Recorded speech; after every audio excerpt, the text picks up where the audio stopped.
folks. Brian Giffen here with the Citadel Sports Network. We will have the Ed Conroy Show for you tonight. I want to tell you that we're live here at Dunleavy's Pub on Sullivan's Island here in the Charleston area. And as luck would have it, one of our pieces of radio equipment decided to take the night off. So guess what? We're going to improvise on the fly, and we're going to do it another way. But Coach Conroy will be along here in a couple of moments. We're going to check in with our radio station down in downtown Charleston with Joe Mack, our studio operator, and we will come back with the Ed Conroy Show here in 4 or 5 minutes. It's great to have you with us. We will pull it off and get the Bulldogs ready for the tournament that begins Friday in Asheville. We'll be back with you here in about 5 minutes.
Where does he get Citadel Sports Network on YouTube?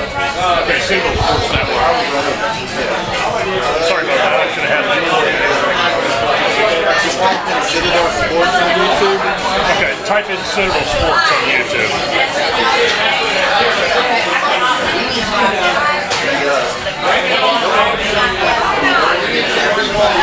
Now, what I want to do, Joe, if we can, is I just want to time up. I want to do a couple quick audio checks and then time up how much delay there is. You're typing that. Coach's Show March 4th should be right on top. Okay. All right, so it's live now. If you want to pull that up, now we haven't gone on yet. I went on there when he activated it and kind of explained it to whatever viewer or whatever are out there. That, hey, we had some technical issues and we'll be with you in a couple of minutes. I just need to know how much delay we have. I'm going to set my Bluetooth down. Just stay connected to me for a minute. I'm going to do a quick audio check. I just want you to time how long it is before you hear it, okay?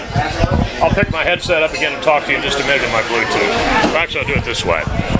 All right, 1, 2. We're testing 1, 2, testing 1, 2, testing with the station, the radio station. In this case, 1, 2, 1, 2. All right, Joe, just tell me how long it is or time that. And however long that gap is where you can give me the "you're hot" text and I'll just take it. If it's 11 seconds, you know what I mean?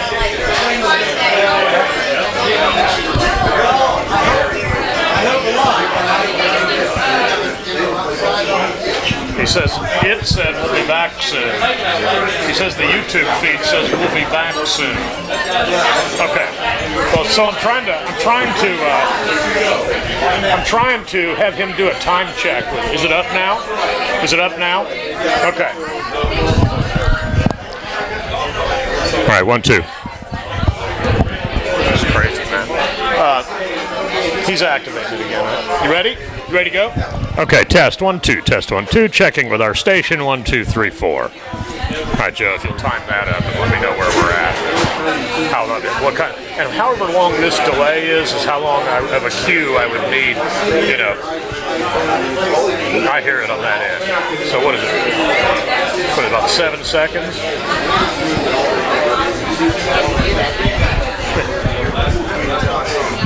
Is the audio clean? Okay, cool. All right, let's just do this. How long of a gap was it? Let's see.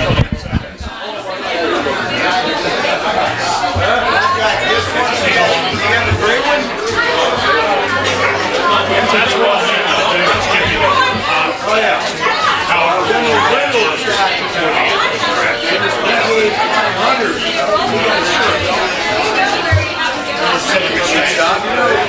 Okay.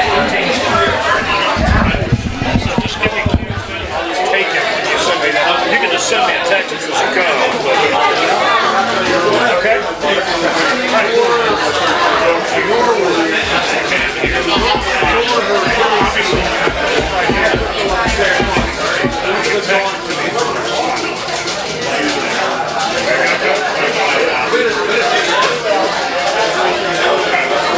Gentlemen, right here.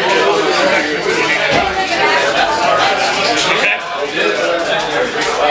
Everything's good? Yeah, thanks.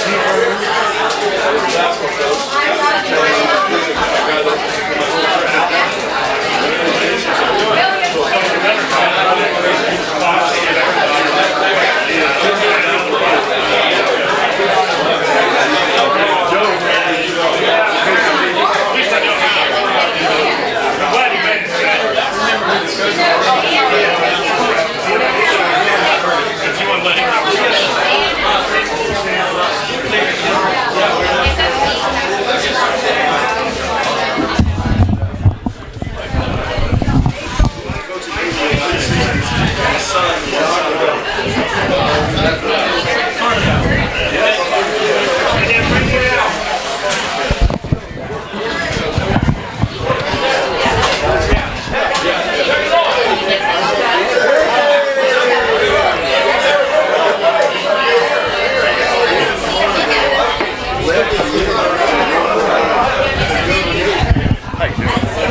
I had Gil's piece of equipment quit on me, so I had to do it another way.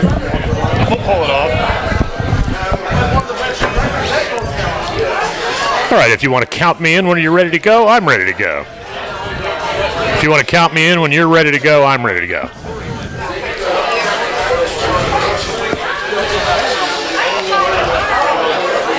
It is the Ed Conroy Show, and it is March the 4th. You believe it? A season just zipped by as we are live at Dunleavy's Pub here at 2213 Middle Street on Sullivan's Island. It's great to have all of you with us. Coach Conroy right here.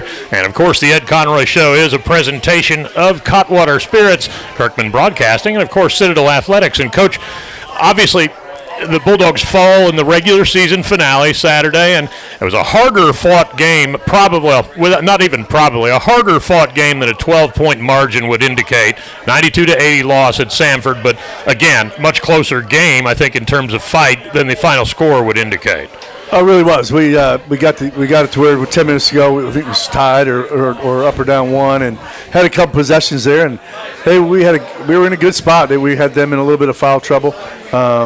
They were able to, with the help of their friends there, they were able to get to the get a couple fouls called on them in a row, and change that total a little bit. And credit them. You know, they played well down the stretch. But I thought our guys really fought hard. We did the toughest thing to do with them because they are the best in the country at turning teams over and creating their pace. They're very, very deep, have a lot of experienced transfers. They cause turnovers. And we, Marcus Pegram and Madison Dewar and the other guys that played at the point guard spot did a really good job after the first couple of minutes of really handling their press and getting us into offense. So we gave ourselves a chance to win. Yeah, most definitely a physical, chippy ball game. There were like 49 fouls combined, and it appeared, as you kind of indicated a minute ago, they missed a few. And one of those games where emotions were really high from the beginning to the end. Well, we pride ourselves all year on being very disciplined. We don't have a deep bench at this point. I think we were going into the game, we were third in the country out of 362 teams in committing the fewest fouls. And so when you see a team shoot 25 free throws in a half on you, right, a season high of free throw attempts against us, it's tough. But that happens sometimes on the road. And I'm not going to say that we were as disciplined as we needed to be in that situation. So, but I thought it gave us a great taste of what if we can find a way to beat Mercer in that first round, we would play Samford with the bye in the second round, and it would be great. Our guys be coming off that game and get a chance at them again. Honestly, it's a bit of and I mean, having done these games all year long, it's a bit of an oddity to look at the stat sheet at the end and see where you guys were fouls-wise. Very uncharacteristic for your team. It's generally a pretty disciplined situation where you guys commit far fewer of them, or certainly fewer of them than your opponent does, and that's an important thing. No, it really is. And we had it, like I said, with about 10 minutes to go, score tied. I thought we had ourselves in a great situation with the foul totals and things like that, and we were really aiming. We typically when we can do that, as you saw against Chattanooga and some other teams, we really finished in a strong way, and we were hoping to in that game, but it just again the fouls evened out pretty quick on us, and they were able to get to the free throw line more than us. I want to tell folks listening, watching, any of that, by the way, if it sounds a little different than normal, it's because we had a piece of equipment that decided, I don't know, 20 minutes before we went on to just take the rest of the night off. So we'll work without it because we have ways to work without it. But if things sound a little bit different than they normally do, that's why. Through the magic of other ways and technology and all that stuff, we figured it out. The intensity level for this one was, I think, at a high, and I think as high as I've seen just being courtside all season long. Just the way they kind of got after each other. You know, I loved it, and that's why I was. If people heard me courtside during the game, that was my biggest complaint, really, with the way the game was. I thought for 30 minutes, both sides it was 10 guys, their team included. I thought both sides were really competing hard, fighting for every inch of that court. And I wanted to see the players kind of decide that thing down the stretch, without it becoming one of those games that lasted forever. And and that's what it kind of became the last 10 minutes. And but I thought it was a great game to watch for 30 minutes. I will say that. And that's not being, it's not about winning or losing or trying to get on the referees. I just love the way the flow was going and both teams really going at it, and then it grinded to a halt because it became a free throw contest down the final part. And this time of year, you love to see the game and the futures, because one game and you're done, especially starting this week. You want to see it decided by the guys out there on the court and competing. You and I have talked a lot as the season has gone on about the level of fight that has stayed in the team regardless of circumstance, result, whatever's gone on, all of that. And I think it says a lot about the grittiness and the sticking together elements of your team that you go into their place where they're 17-0 for the season. They've got the T-shirts in a box on the side of the court. They've got all their senior awards and all their things ready to go for their last game. A lot of emotion for them. But you guys went in there and made it a slugfest with them and basically stood toe to toe. Oh, I was proud of our guys in that regard. We wanted to ruin their night. We had East Tennessee came in and we didn't have our best effort on our senior night, and I don't think that sat well with our guys, and we wanted to go in there and maybe ruin someone else's senior night. Right. So, but it was a great fight. But I also think it was really good leading into practice today. That's what it's going to be. Southern Conference tournament. It's one and done from here on out. You lose and you go home, and nobody wants to go home. The funny thing is, and we've made a lot of it because it's happened a lot. As close as you've been in so many of these games, maybe 3 or 4 of them that weren't kind of decided just right at the end, and it says a lot. And not only that, it also sends the message to the rest of the conference that whether you finish 9th, whether you finish 10th, whatever it is, doesn't mean you're not going to be a tough out when it becomes a win or go home thing. Oh no, I will tell you this. It's the league the tournament is going to be fantastic. And first of all, anybody who if you've ever been to the tournament, you need to be up there. You know what a special place Asheville is. We still have one of the few neutral site tournaments in the country. It's well represented. Everybody stays downtown.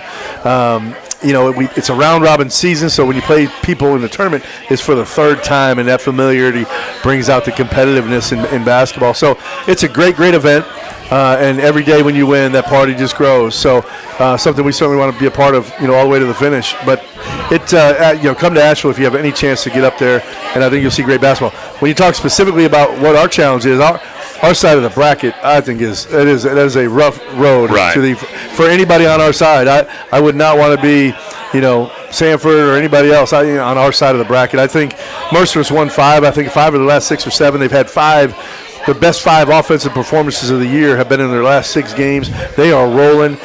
They won those 5 games and couldn't make up ground in the standings. That's really remarkable that they are on that first night of the thing. But I think you look at the way we're playing and the way East Tennessee is playing and Mercer's playing. Like, the fact that those teams are playing the first night is incredible, and it's going to make for a great tournament. I'll tell you, this was my first year in the Southern Conference, and one of the things that was apparent, game in and game out, is just how much talent and the kind of balance there is in this league. These teams are pretty closely matched up and down throughout somebody might finish 7th or 8th, or it doesn't mean, though, that they can't go out there and roll around with anybody in the conference and get a win against them. No doubt. I wouldn't put it on anybody. This is one of those years where somebody can win 4 games in 4 days. Everybody's asked me who else besides us would you pick to be there, and it's really up in the air. Like you have teams like Furman that are finishing middle of the pack. You have teams, like I said, like Mercer winning those 5 games and still playing in the first night. East Tennessee's won 2 of their last 3, and they're still playing the first night. We're playing our best basketball we have since December. It's going to be a great event. This is the Ed Conroy Show. It's presented by Cutwater Spirits. This is the last one, as it turns out, for the season this year. And, of course, I don't know. You go up there and start reeling off W's. We have to see if we can schedule another one. I don't know. They might want us to come back. Dunleavy, we got a heck of a crowd here tonight. This place is packed. Right. So this is the Ed Conroy Show. It is presented by Cutwater Spirits. And this place that he's talking about is Dunleavy's Pub here on Sullivan's Island. Great crowd of people here. Great crowd of people here. Great Monday night. They need to give themselves a hand out there because they showed up in mass. Let's talk a little bit about your bench. Colby McAllister had a career-high 14 in this game. Marcus had 6. But aside from the scoring, your bench has played more and more of a strong role here down the stretch of the regular season. And I think that fits into what you were talking about with playing good basketball as the season winds down here. Yeah, no question. We knew, there's some talent on that bench. It just needed game experience and game reps. Very tough to get it, especially we're playing in so many close games, but really proud. Marcus Pegram had a great game against Sanford, 8 assists. Really came in and helped us negate their pressure.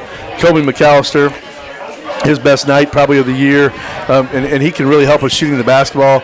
Josh Davis is he's another one. His ball handling in the backcourt helps us. Great to have him back there. If we need to put someone else out there. And then Cam Roberts has really risen the last couple weeks of the season. He's a guy that I think going forward, now that he has a year of college basketball experience, I think he's going to really be able to cause some matchup problems and things like that. I was talking to Cam a little bit as we traveled back from Birmingham. I had a couple of flights we had to board and ride to get back, and I was teasing him a little bit. I said, that was a heck of a pirouette move you made into the paint in that one situation where he did that spin move going down the floor. That was one of the most fun things to call all year. But the point of that, of course, is he's a dynamic, talented guy that's only going to get better. He has a natural ability to score. He can, and I think as his shot gets better and better, because he can make a 3 now, but as his shot continues to improve, he's going to cause matchup problems for you. He's strong enough to hold his own down low, but he's skilled enough to go out there on the perimeter. He's athletic enough to guard multiple spots. Very bright future for Cam. Yeah, and Q. What else can we say about Q? His 15th double-double. He sets a school record with the 15th double-double. I think he's tied right now with rebounds, but he's going to pull one of these. He's going to pull down a couple rebounds and break that. I'd like to get your thoughts on him, and we've talked a lot about him this year. This is a tough guy, too, by the way. Game before, he takes an elbow to the eye. He goes off, quick piece of butterfly tape. He's right back out there. Didn't even stop sweating. Katie was telling me she had to find something that would stick to him. And then in this game, he goes down. He kind of rolled an ankle over or something and goes into the tunnel. I look over there a couple seconds later, and he's jogging up and down. He wanted to get back in there. He is all day, every day tough. We need a whole other radio show to talk about my feelings for him and what what it means to be able to coach him. So blessed to be able to coach someone like him, and grateful that he's part of our program and part of the Citadel from here on out. It's part of the Citadel family. I don't know if people realize he went down in the early moments of that game with his ankle. Right. And that ankle is bad enough that he did not practice today and will not practice tomorrow. May not practice. Like he is. It is a. He's got an ankle injury. Right. But he did not say a word. He went right back out there. Oh, by the way, has another double-double. Puts us in position where we can win that game down the stretch. Like you said, tough as they get, and unbelievably productive. He has the double-double single-season mark now. He's going to have the rebounding mark. Just a terrific young man. Unbelievably bright future in basketball and off the court. Right. Love him. Love coaching him. He's everything we want. I would have loved to have seen what would have happened if we brought him here as a freshman and he went through the core. Who knows what his legacy would be. Well, you speak of freshmen, and a couple of them walk in the door between Quinn Nielsen and Christian Moore. Walk in the door. They're going to get a nice hand here in the building as those guys join us here for the Ed Conroy Show. We're talking about your bench, and I loved your comment after the game that you had said to the bench about continuing to play with that gift of fury. That's a great phrase, the gift of fury. No. I'll let you get them situated. Walk around, introduce yourselves. I was just telling those guys to walk around and introduce themselves. See, you're always coaching. Even though we're sitting here at Dunleavy now, but I was talking about the point that you made after the game about that you had said to your bench about late in the game about playing with the gift of fury. That's a good phrase. Well, I will say I've copied that from my favorite author, my cousin. But that just it was something that my uncle Don, the great Santini, Pat, we had talked about that. And he had said that, and it's just playing, with that gift that allows you to lose yourself in the game and the competitiveness of the game, and just play with a ferocious aggressiveness, fury. And you want your players to be able to forget about everything else and not let things bog them down as you go through the game, but just really attack life and attack that game. I'd love to I'll get Quinn's thoughts in a little bit. Quinn Nielsen will come up and join us here after a while. We'll talk to him a little bit about this, but I'd love to get Quinn's, and I will, his thoughts on the impact that Q has had on him that's made him better as a freshman player. That would be a great question to ask Quinn, and I see it on a daily basis, and I know Quinn appreciates it. Unbelievable mentor for him as a freshman, and actually we talked to him about that in the recruiting process once Q was coming on board, about how this is basically you're almost it's like a lottery ticket. Like you've just been blessed with something that's going to be invaluable. You're going to spend a year with a guy that can defend it at an elite world-class level and knows college basketball inside and out, and is a fantastic person, like we said. It's been a fun year, and obviously it's not over yet. Now you get ready for Mercer in the first game of the SoCon tournament. That, of course, will be Friday, and I didn't have this as of the other night we signed off, but a 5 o'clock start, a 5 o'clock opening tip, I was told today. That would put us on the air with radio coverage and a different box at 4:30 from Asheville. We'll talk a little bit more about Mercer in depth later in the broadcast, but just some quick thoughts. You split with them in the regular season. You've made the point before both of those about what a physical bunch they are. They are.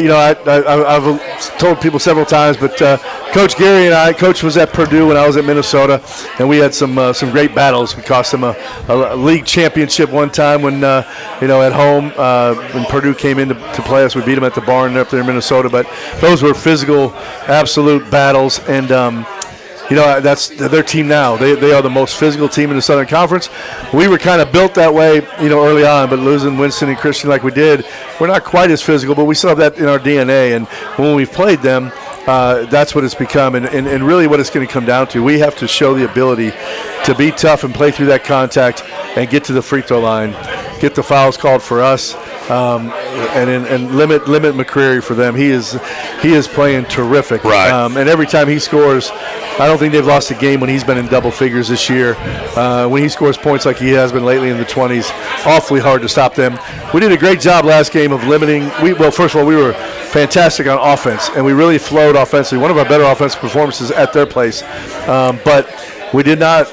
We did a great job defending the three and some other things, but we really let McCreary and Holt on the inside get away from us. Hopefully, Cam is up for the challenge. He'll probably get some extended minutes. Guys like Quinn, others like that. But also, we've got to do a great job of taking advantage of what we have on the other end, which hopefully we can flow a little bit better against their size. So, going to be a great chess match and great physical battle. Two teams that are in the Southern Conference that don't mind mixing up a little bit. They know we're going to get Madison Durr and AJ downhill. Right. They know we're going to get Madison and AJ into the post along with Q. So they're gearing up, trying to be physical against us, but we're doing the same.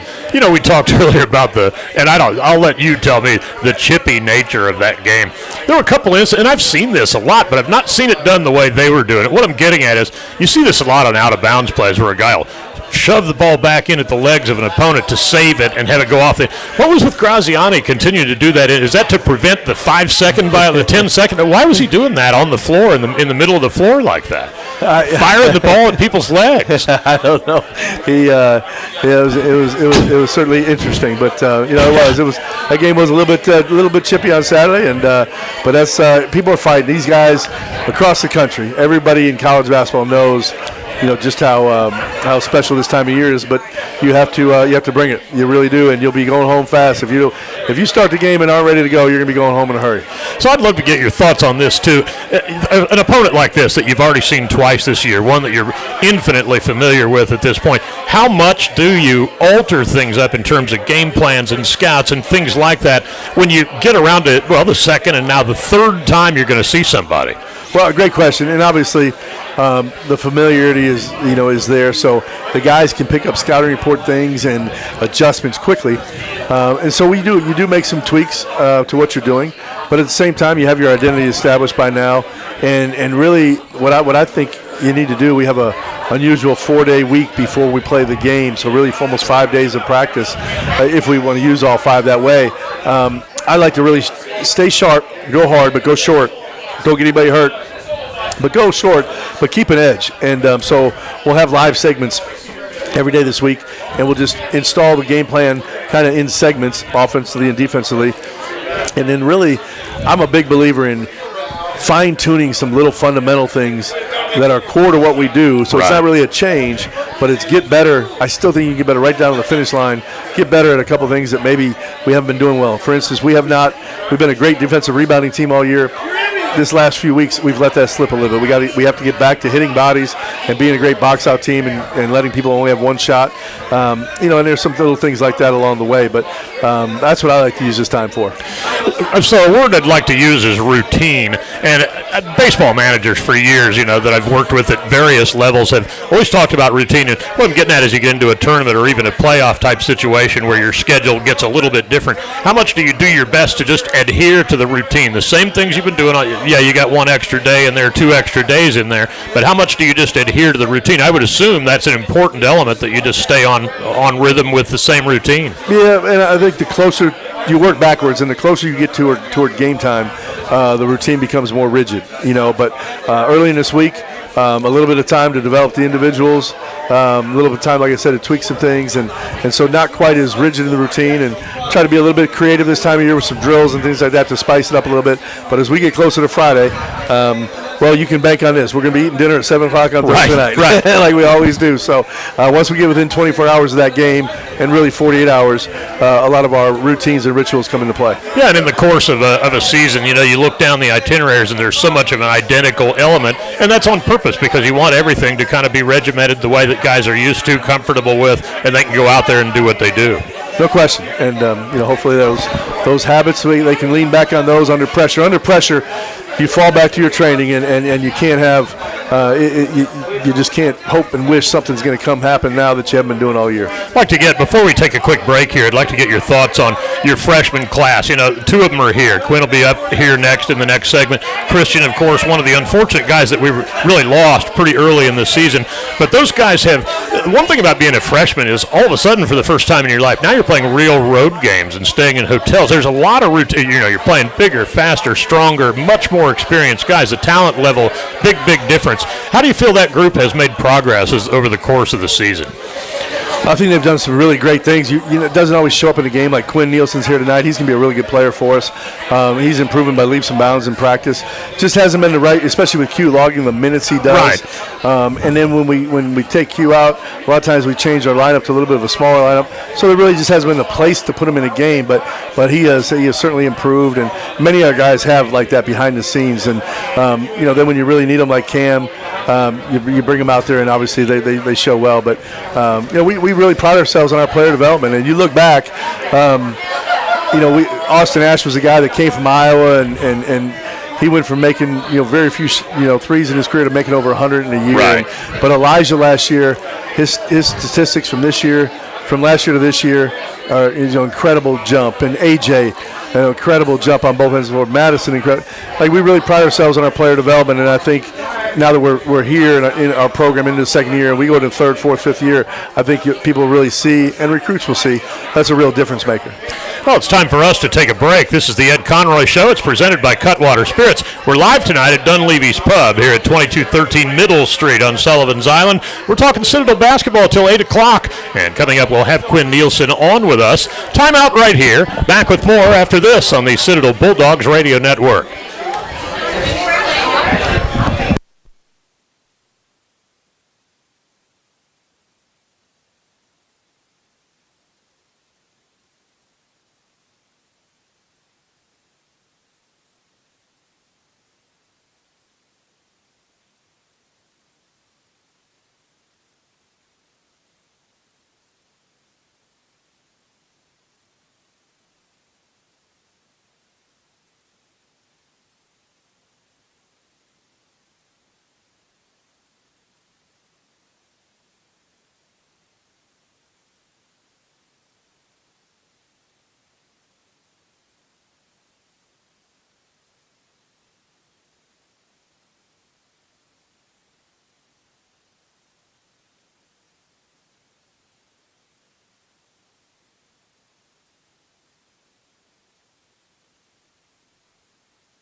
with us tonight as we come your way live from Dunleavy's Pub here at 2213 Middle Street on Sullivan's Island as we talk Citadel basketball until 8 o'clock as the Dogs get ready to go to the SoCon tournament beginning on Friday. And our guest now is freshman Quinn Nielsen. We had to weave you through the people over there, man. You're just a petite little guy. Yeah, thank you for having me. Yeah, it's great to have you here. Obviously, you're putting the finishing touches on your freshman year, and Coach and I were just talking a little bit ago about, what a valuable player Q has been. And aside from what he's meant to the team, I would guess it's easy to say he's meant a lot to you personally, too, from this learning standpoint, all of that. Q and Winston, they've been everything to me. Coming in, not knowing too much about Division I basketball, definitely not playing it, watching a lot of it, and having Q playing at Vandy, and being such a great big man and a very similar size big man to me, having him teach me every day in practice, being able to watch him, as well as Winston being a little bit of a quicker four, just watching them play, the way they use their bodies has really helped me improve. Now, it's been a fun year, and for you as a freshman guy, your first game action came at NC State. That's a little bit of a big stage to suddenly step onto in your very first game, isn't it? Yeah, that was really exciting. My heart was definitely beating. But I was just grateful for the opportunity to play, and I'm grateful for every opportunity, and I'm really just trying to make the best out of it. You and I were talking a couple minutes ago. You've got an interesting background. You really are of German descent. Your parents are really German. Is this correct? Yeah, I have dual citizenship in Germany. Yep. So now, how many years did you spend in Germany itself? So I was born in New York, but I used to spend every summer there about 2 months with my grandparents. My mom, my sister, my dad would stay home and work, but I'd spend a lot of time over there with my grandparents. And honestly, I told you a minute ago, as the son of a military man, I got to live over there for 4 years. And initially, when you're a kid in the United States, I lived in Oklahoma before I went there. Mm-hmm. You got all your friends, all that stuff. You're 12, 13 years old. You don't want to move halfway around the world. But by the time I got finished over there, I didn't want to come back. I had such a great time in Europe, I didn't want to come back. And basketball, on the NBA level, the collegiate level, more and more European players, too, it's really become a global sport, much, much more than it ever was before, I think. Most definitely, yeah. Now, how much as a kid, obviously, you've got the perfect body for basketball, I assume. Has that always been your favorite sport? So, with both my parents being German, I grew up playing tennis and soccer, more European sports. And then in 8th grade, people just kept telling me I'm so tall, I got to try it. And I did try it, and I fell in love with it as soon as I picked up the ball. And I haven't stopped playing since. Being a freshman player, there are so many firsts and a lot of cultural adjustments you have to make. Coach and I were talking about this a couple minutes ago. Freshmen, this is the first time really that they're taking actual road trips and staying in hotels and things like that. What other adjustments, what other things have stood out to you that were first for you, as a freshman player, and things that you've gotten to experience at the collegiate level? Well, I think definitely the way we prepare for games, completely different in high school, the way we scout and the way we prepare so well, the great job the coaches do in preparing and helping us understand how they're going to play, how to defend. I think that's been a part that I've had to learn this year, and it's really been great for me, and I love the sport even more now. One of the things that has been fun about this year, I think, regardless of what's happened on the floor, the camaraderie in this group. This is a group that all really likes each other. Most you definitely. guys have really good chemistry, and you guys all get along well. You guys laugh and cut up and have a good time. That's just part of sports anyway. But that's another element. Of course, you have that, on the way up as a kid. I think that's one of the things that keeps people my age in this. You always crave the camaraderie and those things. But I would love to get, your thoughts on the chemistry in the group and how much fun it's been to be a part of. Well, we spent so much time together on campus, and we've just grown closer as the years gone on. And I really do love my team. I love spending time with them, and all the trips are so much fun just hanging out with them. If you look over the course of the season, what highlights stand out? Undoubtedly, we talked about your debut at NC State. The win at Notre Dame's got to be another one. What other highlights stand out for you as you look back over it? Notre Dame, most definitely. The game against North Greenville where I had 6 points, 9 rebounds. That was a lot of fun. But Notre Dame is the top of the list by far. That was really exciting.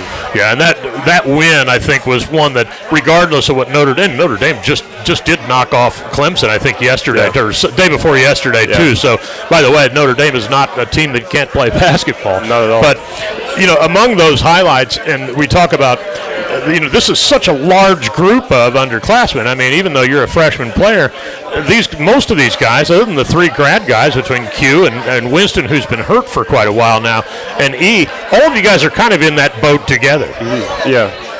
Yeah, no, and I think that's what really keeps us close, knowing that we have so much time left together, the future that we have, the potential that we have, that's really what's exciting. And the things that have stood out for you in the SoCon, obviously, the games earlier in the year, the Notre Dame game would have been the highlight, but earlier in the year, it doesn't necessarily, Notre Dame might, but playing against Toccoa Falls, and so no slight to them, but those things don't really prepare you for the grind of what conference play is, do they? Yeah, conference play was definitely something to get used to. I was getting used to the regular season, and then when conference play hit, that was something new to get used to. But it's been exciting playing so many games and preparing for them. It's really been exciting. Yeah. One of the things that, and I read some notes on you because you and I haven't spoken that much over the course of the season, just because it's been kind of a whirlwind of stuff. I had to move and everything during the season, but over the course of it, when you finish with conference play, here you are on the verge now of really records won't even matter beginning Friday. It doesn't matter who finished ahead of who. Now you're in a position where you just got to go out and win a game. Yep. And I think we're ready to do that. Mercer, we're 1-1 against them.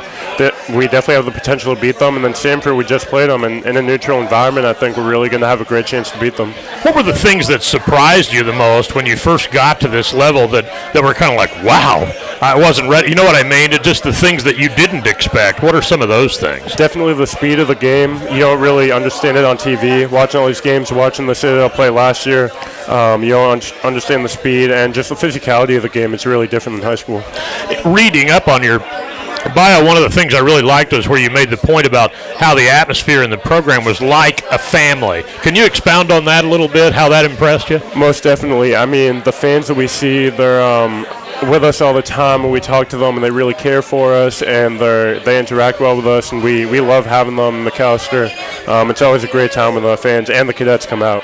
And we talked a lot about the chemistry on the team, and it's pretty apparent. The game the other night's a great example. The other day at Sanford's a great example. Did get awfully chippy out there. And, I mean, both benches were so fully engaged in this game. There's a whole lot of emotion in that building. Yeah, no, it was really fun, and we stay involved, and we love that energy. We love that chippiness because we know we can beat them, and we're going to see them again, and we're ready for it. Now, when you look at yourself as a player, and you're going to self-scout here for a minute, or help me out and self-scout for a minute, where are the areas you feel like you definitely have improved this year, and what other areas do you feel like you need to grow in as you go forward in your career?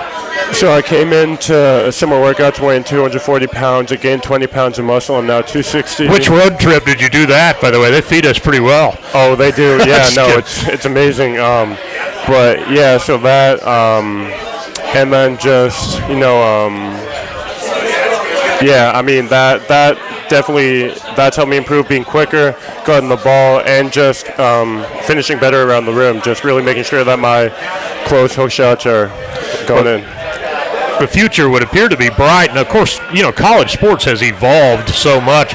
Another thing that I read that I certainly could concur with was you came down from the Boston area to come to school here, and you're talking about how you like the weather. Today's a great example of that. 73 here, and I think in March, it's beautiful. Right, and you're not used to that where they have nor'easters and stuff like that this time. Yeah. Heck, they have nor'easters a month from now. Definitely, yep. But basketball obviously has such a rich history all over, but it has a particularly rich history, I think, in the New England area with what the Boston Celtics have been over the years. When you were there as a kid, how much did you follow them, and did you have any particular people you wanted to emulate or that you were a big fan of, the guys that were your idol, that kind of thing? Yeah, so the Celtics were definitely, they are still my favorite team, and watching Al Horford still play at his age, playing well, and they're having a great season this year, so I'm really hoping that they can make a run in the finals. Well, Quinn, I really appreciate you coming over and hanging out with us. It's been a fun season. It's not over yet, and obviously now you just got to keep winning to stay in. Definitely. But the first opportunity to do that comes Friday. Really appreciate it, my man. Thank you very much. Congrats on a good year, and let's go finish it as strong as we possibly can. Most definitely. Thank you. All right.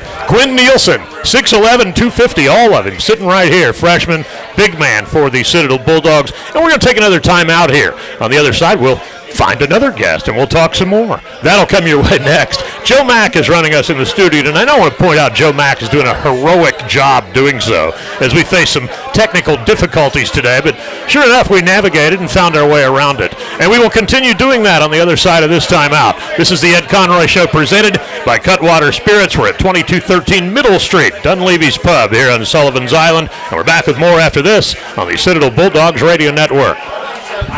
Great stuff.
And we appreciate all you joining us via YouTube, joining us via radio, joining us via whatever. Christian Moore is joining us via headset, another of the freshmen. And hey, you get to make a repeat visit on this show, man. You must have done pretty well the first time. Yeah, I'm happy to be back. Second time's a charm, I guess. We got a great crowd tonight, so I'm just happy to be with a whole bunch of alumni and Citadel supporters. So, it's one of those things too that as a competitor, it has to have been a tough thing for you, to watch so many of these games go by and not be able to be out there. It's got to drive you crazy. It does, but at the same time, I have to understand that everything happens for a reason, right. And that here at the Citadel, we're building something. So it's while yes, I might not be able to play this year, I'm excited to come back even stronger next year with a different kind of fire and just get back with my guys and just compete for a championship. And there's an element there, too, of not unlike in football where a guy gets to learn kind of with the clipboard and the baseball hat on and watch the game. And there's a lot of things to be gained from that because not only will the game slow down as you progress in it as a player, but it slows down from a visual aspect, too, as things start to make sense and you're seeing more and more of it. Yeah, I agree with that a lot. Coach Conway asked me last week, and he was like, what's something you've learned? And I was like, I've learned why you're so stressed out all the time. Because I was like, I sit over here, I watch, and I'm just like, seems a lot easier than when I was out there. So I'm hoping I can apply that once I'm back on the court. Well, you had surgery, and it's been a while for yours now. I told you a couple weeks ago how glad I was to see you walking around without it. Now Winston has shed the crutches, too, so that's a good sign. How are you progressing from that? I'm progressing really well. Today was the first day I walked with no brace, no anything. So, I'm just really excited to just keep strengthening it, and hopefully I'll be able to jump and run soon. That way I can get back to shooting. So, like I said, the trainers have just been really good with me, just helping me with everything, and coaches have been really supportive. So I'm just thankful that while this did suck to happen, I'm just thankful it happened here, kind of. Right. And you were gone before things progressed into the level of conference play. But what have been your impressions of conference play, watching it the way you have? This is a tough conference, and it's such a kind of a battle twice a week with somebody, and there's just a lot of intensity. It's been a lot of fun for me. It's my first year in the SoCon, too. The Southern Conference is crazy. 1 through 10, it's going to be a battle. Like everyone in the tournament is just getting ready for a war. We're going to Mercer. We're going to try to beat them. They're going to try to beat us. It's just going to be a complete battle. And then right after that, Sanford. That's not going to be an easy one too. But they also understand that we're not going to be an easy team to beat too.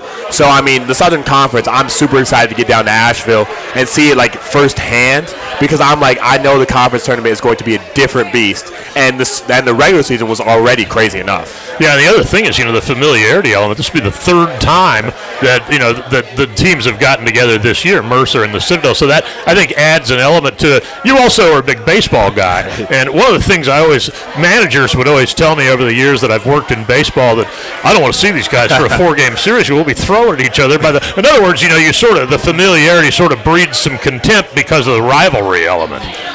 They've scouted us twice. We've scouted them twice. Our players have played against them twice. So it's this time around, we know their game, they know ours. It's really going to be who executes their systems better. So, I'm excited to see it personally. We talked about this a couple weeks ago. You're from Los Angeles, so you are, coast to coast, a long way from home. But spring break is coming up. Are you going to go all the way to L.A. for spring break? Well, for spring break, I'm planning on staying out here. Hopefully we keep it going. But if, Lord forbid, if we were to lose, I'd probably go back to Los Angeles. But like I said, I don't have a plane ticket. I'm ready to be here till spring break. I'm ready to be here till April 12th or whenever the Final Four is. I was talking to Quinn a little bit about this. Who did you have as idols and people you looked up to, people you kind of wanted to pattern or mold your game after growing up? Had to be somebody in L.A., right? You would think it'd be someone in L.A., but this is going to sound like a crazy story. I actually grew up a Wizards fan. Okay. And I was the biggest John Wall fan in the world because John Wall was at a Lakers game, and he actually signed one of my jerseys for me. So, I was a huge John Wall fan, which made me be a Wizards fan, and then I eventually turned into a Bradley Beal fan. But I think now, I just love Paul George's game. He's an LA guy.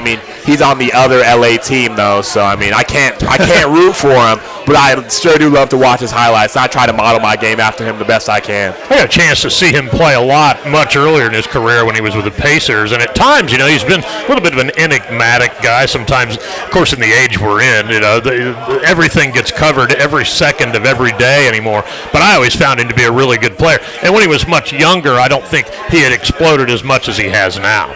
Yeah, I think like after the OKC year when he finished top 3 in the MVP voting, I think he's just been a different animal. I mean, I think it took him a little bit of time to recover from that from his injury. Right. Which, I mean, that was a devastating injury. And for the fact that he came back, honestly, gives me hope in mind. I'm like, all right, Paul George can do it. He can get returned to like the highest of the high levels.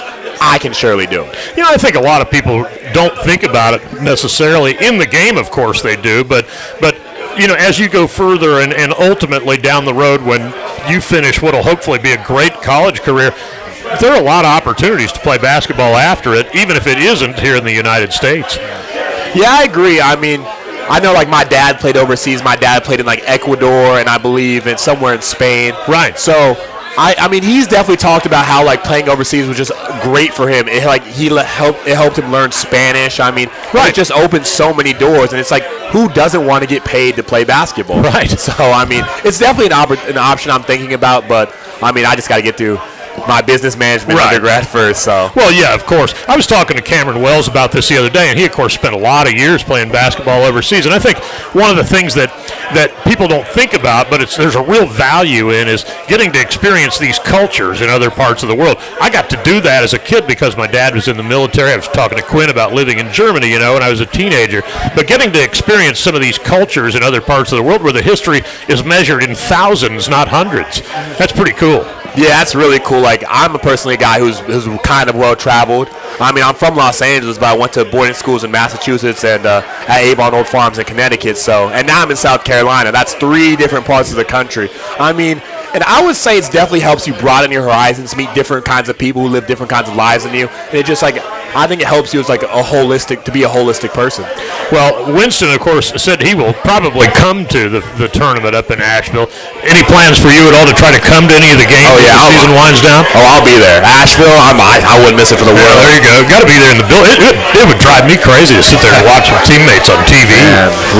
Man, just being in the team room watching them fighting for our lives. No, I got to be there with my guys. Right. Well, man, we appreciate you coming over. Hey, the invitation still stands too. Come out and hang out with us on a baseball game, 2, 10, whatever. I will for sure. I was actually at 2 of them this weekend. Yeah. My boy Garrett Fulmer hit the home run, so that was exciting to watch his first one. Yeah, I was a little busy in Birmingham on Saturday, so I couldn't get. But we appreciate you coming over, man, and congrats. And obviously, we'll look forward to you continuing to get better. We really can't wait to see you in uniform again, but hopefully, we can go win a bunch of games before then. Oh, I believe it. I'm excited for this weekend. Asheville will be insane, I believe. That is Christian Moore, another freshman sensation with the Bulldogs, and we're going to step aside and take one more time out here. Coach will come back on the other side. We'll set the stage for this game against Mercer on the other side of this timeout. You're listening to the Citadel Bulldogs Radio Network. All right, thank you. Of course.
appreciative of all of you that have joined us for the Ed Conroy Show and the games throughout the season as the Citadel gets ready now to play Mercer in the first round of the Southern Conference Tournament. And that'll come your way Friday.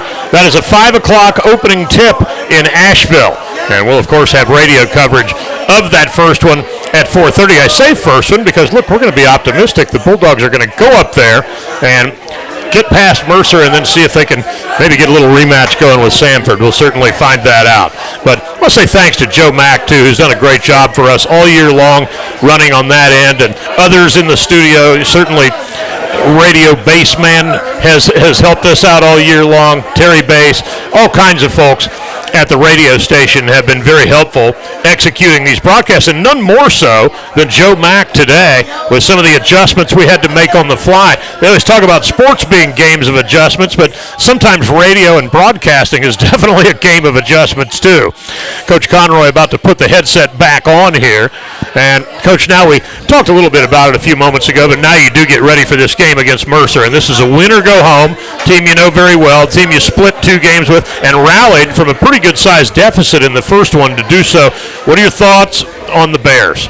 I know I've been over this with you before. No, it's going to be a physical game. It's going to be one of those where we really need to come out early and set the tone. They're going to try to go inside. They had success last game. We've had, and we've talked about this before as well. If you go back and look, and obviously you have to play for 40 minutes, but we've had 15 or 16 now, 20-minute halves against Division I teams that are just outstanding. The 2 halves against Notre Dame, the 2 halves against Charleston Southern. 1 half against Mercer was 47-31, I believe.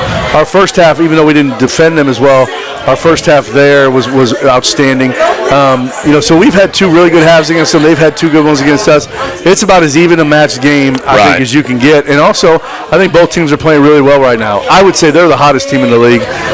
But I think we're peaking as well from our kind of reinvention, if you will. So I think it's going to be a great basketball game. And, like I said, if you can survive and advance, then you get to 1 seed who we just played. There's great familiarity there. Right. You knock them off, you take over their seed, and that bracket opens wide open. So our guys are enthused about going to Asheville as they should be, and I can't wait to see our young guys compete. Just a minute or 2 before we'll have to jump off here, but I'd love to give you the opportunity to get these folks involved and cheering and screaming as you do every week, because this is the last opportunity we get to do this, and if you go win that tournament, we're going to have to schedule another one so you can ride the bull. We'll get them going right now.